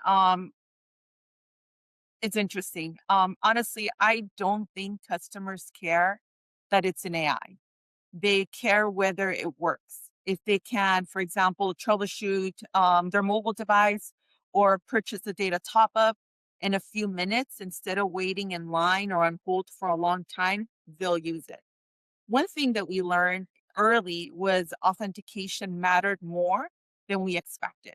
Once customers got through the authentication part of their call, they generally completed what they came to do. And instead of just adding more features, we spend more time making the first part of the journey a lot easier for our customers. Yeah, and that answers our question around like what actually takes customers to adopt self-service. So it's more about why they're there to resolve their issues rather than figuring out if it's an AI agent or a human agent. That's correct. I think that important, right? Making the journey easy for the customer, because if the journey is easy, they will adopt. Yeah, that completely makes sense. And is there any other effort that you're doing in terms of the adoption, especially in terms of identifying some of the use cases that are well adopted? And you did touch upon the authentication piece, but is there anything else that you would want to highlight? Well, we have several use cases that we currently are using. We are doing, for example, a customer can now go ahead and purchase a data top up with our AI agent. That's huge. They don't have to wait in line. They can go ahead and self-serve 24 hours a day, 7 days a week. So as soon as they see they're running out of data, which is important to keep them connected, they can easily call in and they can top up. So that for us was a huge use case that we rolled out. We've been live with that for about maybe 4 weeks. And there's the other, we went ahead and made the use cases simple. What the customers are constantly calling our contact center for, allowing those agents to get freed up. Everything from checking an address, being able to troubleshoot a mobile device. All of these things were bottlenecks because they require a live agent to stay on the phone with the customer for a long time. Cora gives them the same direction and same assistance and half the time. So that for us was key and a success. Yeah, thank you, Claudia. This is super helpful. And one last question before we move on to our next panelist. So Agent Assist has helped TrueConnect reduce after call work by 40% and has improved average handle time by 9%, 542 to 494 seconds. What made those gains stick? Honestly, what made it stick was that the agents could see the value pretty quickly. Agents Assist wasn't just adding another step. It was taking work off of their plate by handling the notes and the call summaries for them. We involved our supervisors. We listened to a ton of calls and got a lot of agent feedback and continue refining that experience. Once agents trusted the summaries and realized that they could focus more on the customer instead of taking these notes, it became a natural part of their workflow. Thank you, Claudia. Really love to hear that case study. So now we'll move on to Ken. So CDW has helped customers stand up AI agents, AI insights, and other AI products, Five9 AI products across all kinds of environments. So you've seen a lot of rollouts up close, Ken. So what separates the one that make it to the full production and real outcomes from the ones who are still stuck at proof of concept, still trying to figure it out, like what will it take? Of course, yeah, happy to answer this one. I think some of the things that Claudia mentioned are some of the reasons why some of this stuff works and some of it doesn't, right? So I think the rollouts that are successful and scalable are the ones that really start with that very clear business outcome. The organizations that know what it wants to improve, who actually owns the outcome as well, and how we're going to measure the success. We're not starting with the technology in most cases and then searching for a place for us to use AI, right? That's not the right strategy. We want to start with the real customer problem or the real operational need and build on it from there and know what we're building against.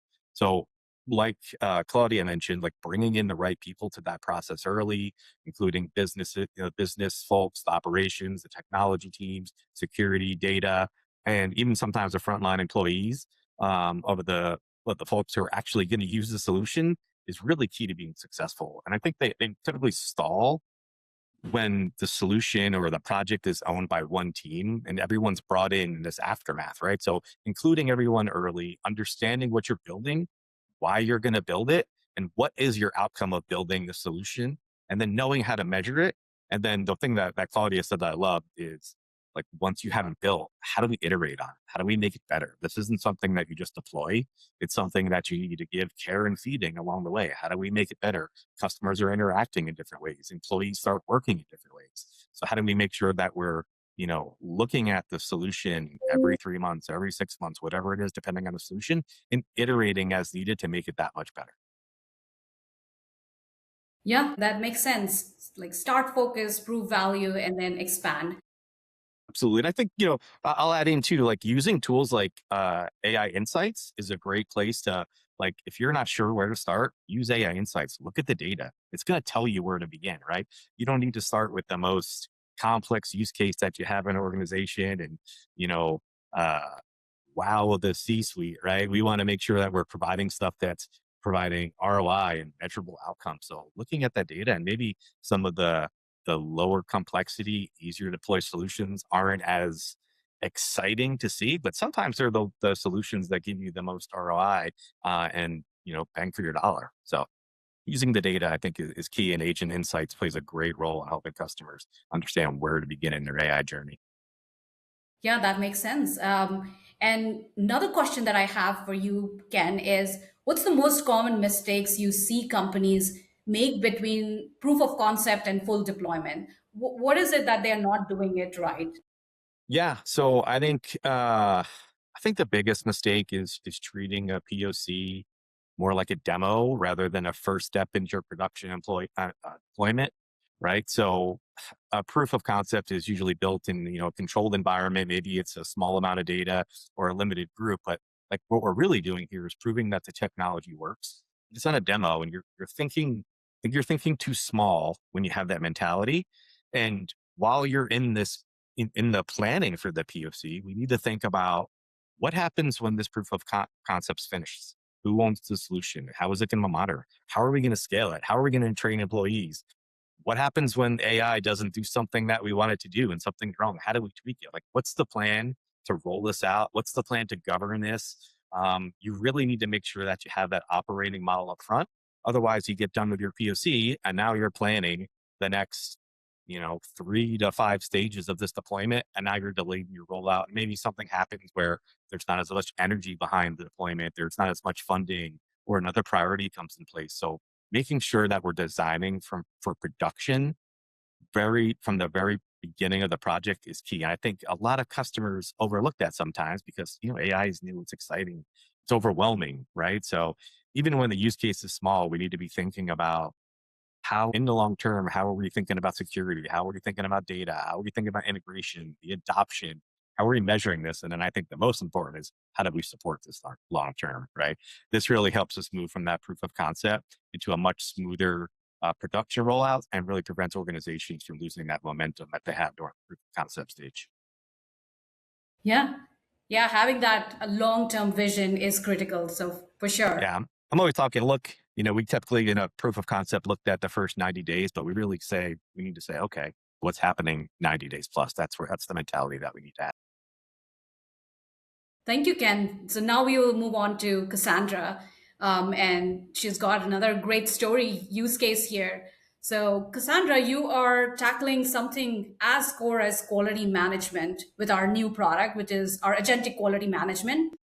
Most credit unions only get to review a fraction of their calls, and agentic quality management changes that math entirely. And you were running agentic QM at Advia. What did quality management look like before?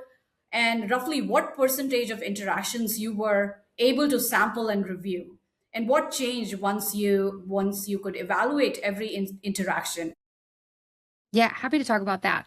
So before AQM, quality management looked a lot like it does in a lot of contact centers.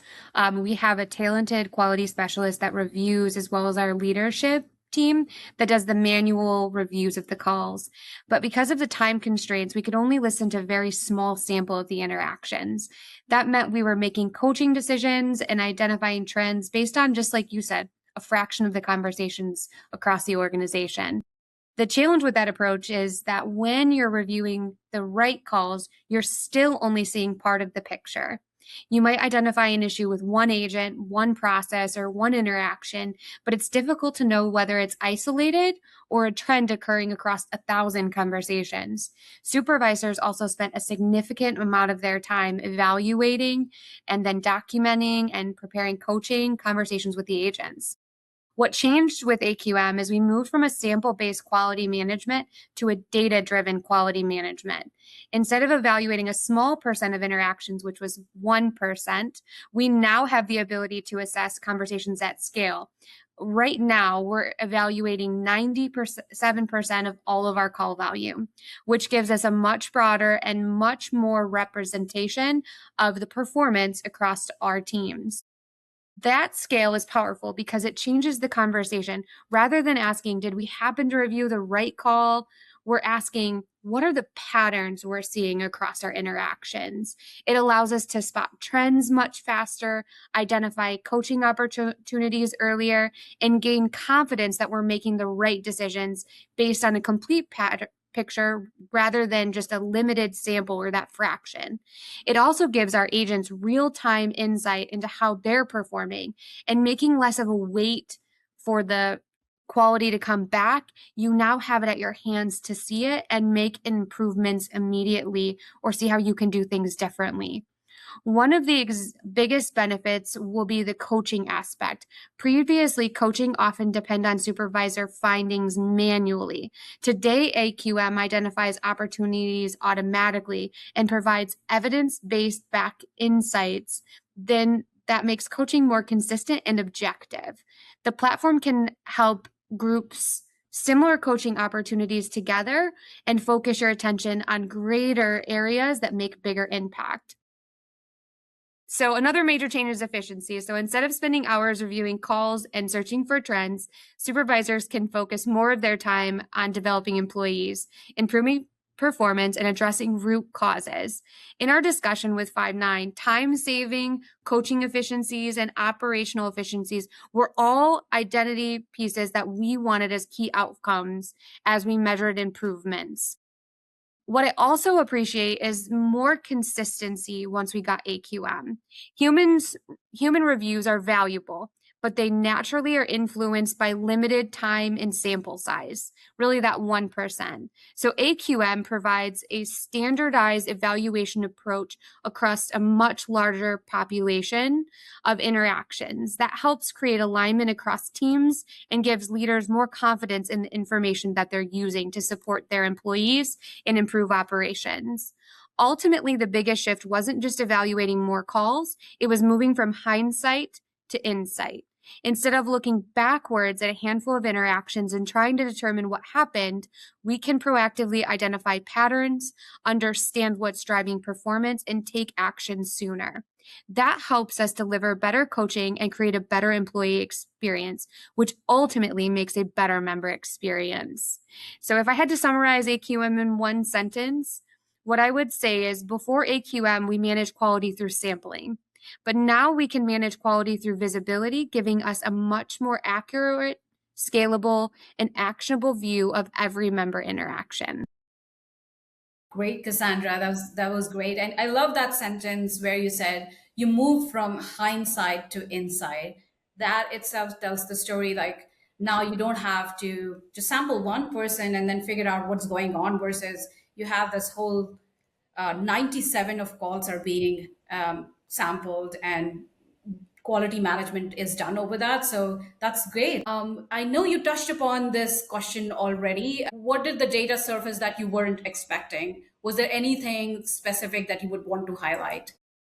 Yeah, it was really the ability to see all of our conversations and be able to give our employees that instant view of how their quality was going. That's something that they didn't have ahead of this. So now they can start to make and adjust their conversations in real time. So that was a really big insight for us to allow our employees to have better experiences. Great, thank you. Yeah, completely agree. Making your agents more efficient, it's not just about the AI story, but it's making your agents and augmenting your agents and also automating at the same time so that they are delivering the high value work that helps them provide with the empathetic customer experience that the customers are looking for. Absolutely. Yeah, And I Claudia. think too, Ken, you said something about like data. So I think that's the other piece. Like AI insights really does drive home the data factor of it. Like, so you had mentioned like proof of concepts and like what comes next. Like, really, I think an important piece is use the data to drive what you need. That is key. And AI insights really does help bring that forefront of knowing what's next. What do your membership need and want from you? So I think that's important. So it really does make a difference. Absolutely. I think like you think about like the agent too. When we're typically interacting with an organization, you're typically trying to solve a problem that you have, right? So it's a stressful job being an agent. I don't know what percentage, probably if there is a stat out there of how many angry customers you talk to a day, but imagine like getting those back to back and not having the tools to like take some of that cognitive load off of your shoulders and having to look through SharePoints or all different knowledge bases to get an answer or like take notes of what I have to wrap up this customer with and put into my CRM or whatever system of record I have while listening to an angry customer. Like that's a really tough job, and like enabling them with AI is just, it's a game changer for them. Yeah, and Claudia, for you, and where do you see that the line between the AI should handle and what has to stay with human? And is that line moving for you? Right. So AI is really good, right, at predictable, repeatable work. But when someone is frustrated, their situation isn't unique, or they need someone to listen or make a judgment call, right? That's where people make a big difference. The line will continue to move. I think AI is going to get better. I don't think it will ever completely replace the human side of customer care. Yeah, completely agree. Ken, Cassandra, do you want to add anything? Yeah, I mean, I totally agree. I mean, I don't see us ever removing humans from the process. I think the goal is always to let AI do the work that it does well, right? You know, we just mentioned the repeatable tasks, the stuff that's, you don't need to make judgment, or more importantly, you don't need to have empathy, because AI is never going to replace that the empathy that you need in some customer situations. So if we need judgment, empathy, and accountability, like those still need to be handled by humans, but those repetitive tasks, the AI can handle those all day. Even then, I think you still need to have some kind of agent or human involvement to sporadically validate that AI is still doing what it's doing. It's still performing the job that we're asking it to do, and that'll keep getting better at what it does. But I think we need humans to help it get better still, right? Yeah, and I would agree. I think there's always going to be the piece of human in the loop. So humans are critical in empathy, judgment, ethics, coaching. That can't be fully automated, especially in the credit union industry. Trust and relationships matter, and that's where we want our people spending their time. We say people helping people. That's where we want people. We want AI really doing the thing of automation and redundant tasks and the pieces it does well, kind of like you said, Ken. I think that's what's really going to be important. And success is going to be finding the right balance between AI efficiencies and human connections. So I think the line does kind of move, but I don't think it's ever going to do what we do best, and that's our human interactions. That's great. With that, we can wrap up this session. Thank you, Claudia, Ken, Cassandra, for the case studies, the stories that you brought in. This was really insightful, and especially how AI is paying off today. So we really appreciate you sharing the insights, the real world examples. With that, over to Matt for the next session. Thank you so much. Well, welcome to session 6, where we're going to talk about scaling AI and CX with trust, data, and team readiness. I'm joined by Ian Jacobs and Derek Top from Opus Research. Ian, maybe a quick introduction. Sure. Thanks for having me, Matt. Thanks everyone for listening. My name's Ian Jacobs. I am VP and lead analyst at Opus Research. Opus Research is, as the name says, a research company that's been focused on conversational technologies for a couple of decades now. Derek? Yes, thanks, Ian. And Matt, Great to be here. Appreciate you inviting us. So, yeah, I'm Derek Top, the principal analyst and research director with Opus Research, and looking forward to getting into a conversation about trust, data, and readiness. Yeah, absolutely. Well, why don't we dive into question part one, which is going to be why scaling AI is harder than it looks. So, to ask you, gentlemen, companies are excited about AI in customer service, but a lot of them find it tougher to roll out across the business than they expected. When you talk to these companies, what's usually the real thing getting in the way? Is it the tech or something else? Ian? Well, it's not usually the technology, despite all the hype about AI and problems that brands are having with AI. It's typically not the technology. We're automating things that typically we know are automatable. So we know that it can be automated. Something as simple as password reset, something a little more complicated like scheduling, for example. So it's not the technology that's really driving a lot of the problems here. Um, in a way, brands are kind of victims of their own success because they're starting with these simple things. They're like, oh, this works. So then the next part of the organization says, oh, I want to do that too. And the next part says, I want to do that too. And the first part of the organization, let's say it's customer care, says, okay, now we're moving on from password reset and scheduling to the next thing and the next thing. And all of a sudden, these brands have multiple AI agents running around and they're not coordinated and they're not thinking about how to manage them holistically. And that tends to be a problem, and it's going to become a much bigger problem because they're building their own AI agents. They're working with companies like Five9 to get battle tested enterprise ready AI agents, but they're also potentially working with their supply chain vendor to do that and their human resources technology vendor to do that and so they end up with like a serious army of AI agents that aren't necessarily coordinating to drive the kind of outcomes or experiences that they really want, or the kind of outcomes that really transform the business. So it's more of how do you manage these things holistically? That is going to be a big problem for brands going forward. Derek, I know you looking at what that looks like too.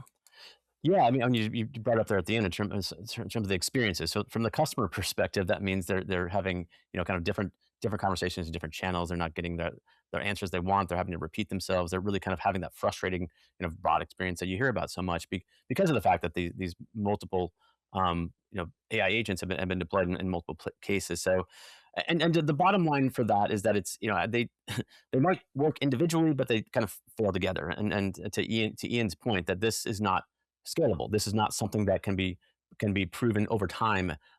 It's fragmentation, and it might have a kind of individually have a nice user interface or a kind of a good experience, but when it comes to kind of long term vision of where an AI strategy can go in CX, that has to be more in a coordinated or orchestrated level. Yeah. Yeah, and I know in our preparations, we had a really interesting conversation. So I want to give you guys both a follow up. And so once companies choose a path to begin their AI transformation, where are they starting? Is it within self service? Is it within empowering human agents? Or perhaps insights for supervisors and managers? I guess, the question really becomes is there a proverbial easy button to get started with AI? So, Derek. No, there's not. I mean, in terms of where the cost is low, and the risk is low, and the volume is high enough, that's a good place to start, and that would be the easy kind of place to go. So, and typically, we do see, obviously from an agent assist and supervisor level, there's insights that can be done and kind of that no. No exposure to the customer. From an ROI perspective, we tend to see more of a self-service, and so that is the customer-facing opportunity around containment or around kind of building into what has been typically a more of a higher cost, and kind of the low-hanging fruit has always been those easy answers in kind of a kind of in that self-service mode. But I'm not sure that always takes advantage of what's available for AI. So that is probably the easiest place that people do start. Yeah, what Derek's describing is where people are starting, but we're looking at and working with clients on is where they should be starting. And we actually have a different take here because if you look at the economics, as Derek was kind of highlighting, Starting with the easy things tends to replace the least expensive labor that you have, your offshore, outsourced L1 kind of contact center agent. If you start with a more complex process, one, you're driving towards something that's really going to transform the business, right? A better password reset experience probably has a little bit of an incremental lift in things like loyalty, but it's not huge. If you can really do something, one of your big hairy problems, one, economically, you're probably eating into the labor of the most expensive of your customer service and customer care kind of people. So you're actually getting a bigger bang for the buck, but you're also starting to show the way for the brand where they can do things that they hadn't even considered before, problems that they hadn't even thought of before that you can now solve with this agentic technology. So where they should be starting is actually with the really complex things, not necessarily with the really simple things. Yeah, that's really interesting, Ian. I guess no easy button. Start with the hard stuff because you're going to have more ROI there as you deliver on that project. So, great insight. So let's move on to part two, which is about data and getting your data in order. And so when a company's information is scattered and fragmented across different systems, the AI can end up working with an incomplete picture of the customer. And that's where a lot of problems potentially could start. So, what does getting your data ready actually look like in real life, and where should teams begin? Ian? So you use the word scattered, fragmented, these type of words. It makes it sound like the brands made a mistake, but they didn't, right? Those silos exist for very good reasons. Right. They were built up to serve specific functions. And so our idea of getting data right is recognizing that those silos exist for a reason. And it's not, oh, you need to aggregate all your data in one place across multiple different vendor systems, for example. Like the answer isn't some giant data lake kind of thing. It's actually understanding where you can abstract the context that's required from each of those different data stores that you have, building a consistent sort of context layer and allowing any AI agent that you have within your enterprise estate to tap into that so that Ian gets treated the same way no matter where I go, or conversely, not Ian as an individual, but platinum customers, platinum diamond tier customers, whatever it is, or North American customers versus European customers, right? You're looking categorically and figuring out how to take all that data and instantiate the rules that you want and give the AI agents access to what they need. That does mean the two AI agents may want to tap into two different data stores that contain similar and overlapping information. But for the AI agent that deals with payments, it's better to use this repository. And for the AI agents that deal with like returns, this repository. And the context layer says, okay, AI agent A, you go that way. AI agent B, you go that way. That's what we're looking at. It's not glomming everything together. Derek? Yeah, no, yeah, and I think I think that's that process in itself. I think is part of the success of with AI is taking a stock, a kind of taking inventory of what you have, where that data lives, and kind of also learning out what is important now, what's current, what's not current. A lot of CX leaders aren't undercount what they actually have or have access to, and then what that can bring to the organization. So that in itself does provide that right information at the right time. Um, which is how AI ultimately becomes successful. Another fact I just just to bring up is that not you can't have perfect data. This is an ongoing process. This is something that does require some level of digging and identifying what data is where, and then really kind of identifying the right information for the customer experience across the journey. So that's something that shouldn't stop you is this level of perfection. Yeah, and I think that's very insightful. And I think from a vendor perspective, you think about data optimized, right? And so if the silos operate for a reason, and being able to, from a vendor perspective, integrate whether or not it's product integration that we provide to gain access to data, whether or not it's on board, whether or not it's through a third-party integration that they bring to integrate with our platform, or some level of embedded technology data that's also part of being able to deliver the total customer experience. So I think that's a kind of a vendor open ecosystem perspective that's also important to kind of take part in the decision here. So, well, with that, let's move on to part number 3. So earning trust and setting guardrails. And so trust comes up in almost every AI conversation. And that's where a real difference between checking that AI is working today, being able to prove what it did and why historically. So how do you know that it handled things correctly?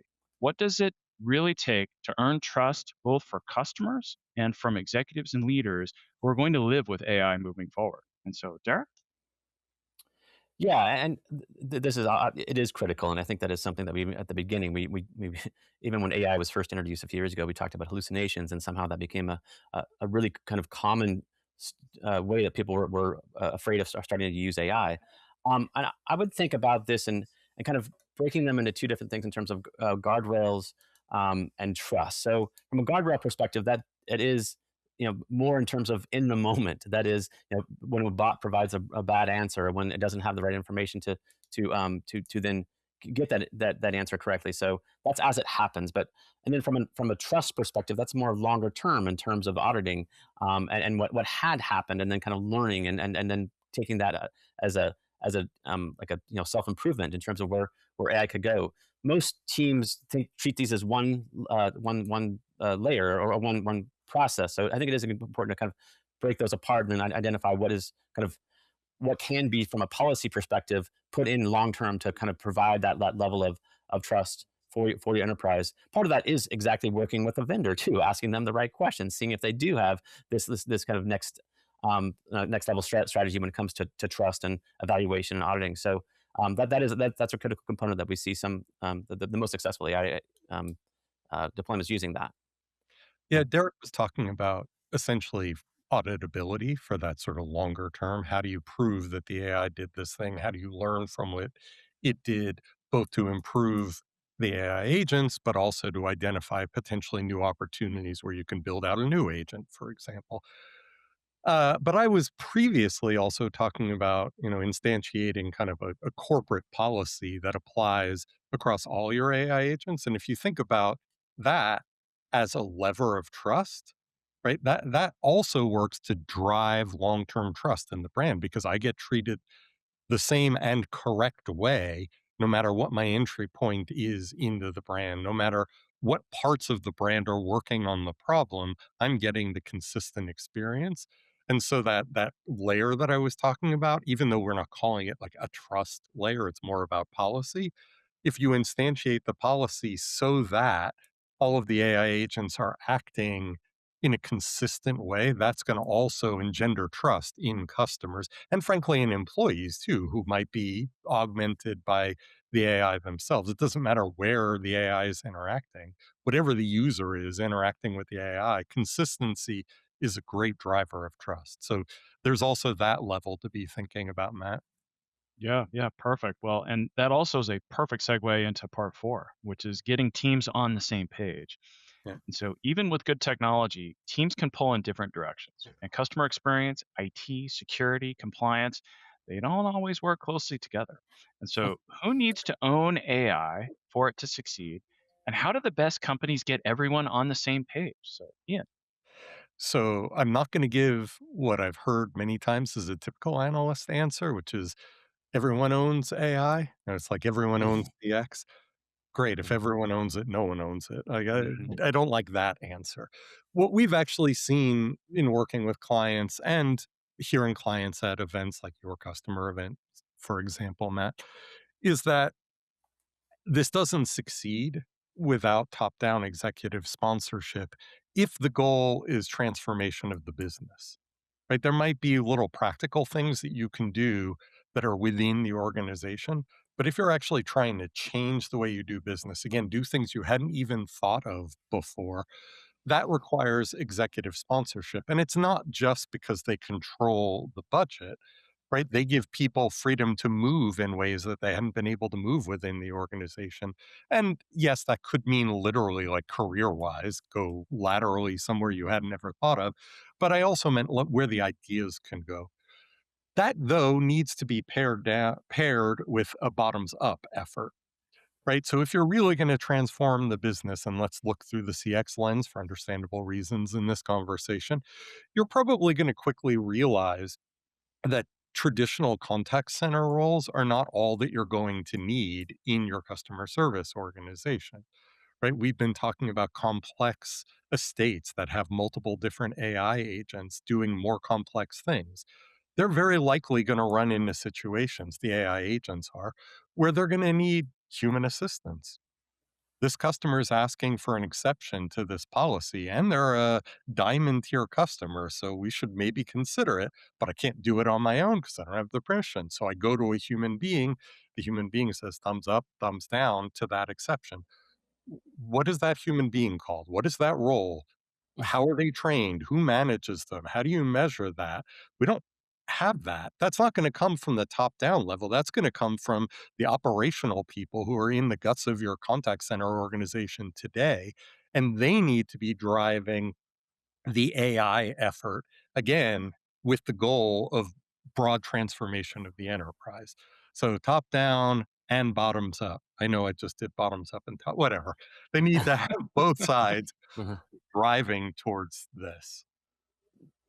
Yeah, and critical within that too is that these aren't two separate, organizations. This is a shared effort. This is something that has to be kind of coordinated, with that understanding of what the goal is, both from the business side and also from the operational side. So that's something I would just, again, trying to think about from a CX perspective. There is going to be new roles. AI agents are entering the workforce. This is something that is part of our team now. So how do we then orchestrate that in a way that makes sense for both the kind of business goals and also the day-to-day tactical stuff that needs to happen? So be open to what that might bring to your shared team and how you can actually leverage and optimize all the both the humans and the AI agents in your organization. All right, perfect. Very insightful. And so, yeah, let's bring it home into part number 5, which is turning AI into real results and really making it matter. And so, the real test is turning all of this into results a company can see and measure. What measures should a company put in place to track AI outcomes? Where would you recommend them to start? And what expectations with metrics should be analyzed in the short and the long term? So, Derek, to you first.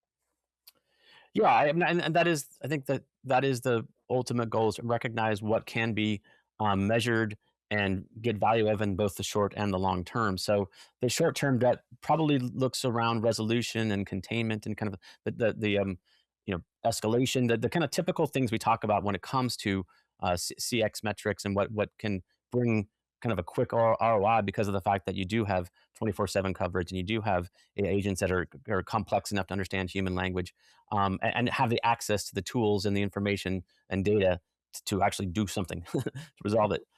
From a long-term perspective, and this is more about kind of the cost to serve, longer, different types of business outcomes that really tied more towards revenue generation, maybe towards customer loyalty, towards what is, what when you think of kind of a planned out CX strategy, what are those long-term goals? So do focus on those, do monitor them, do make sure you have a sense of accomplishment. If not, then adjust some of those metrics as you go. But ultimately, the way that we think about real results is going to become recognizing that AI agents are part of your team, and part of what your expectations you have about AI is the same you have to have for any human.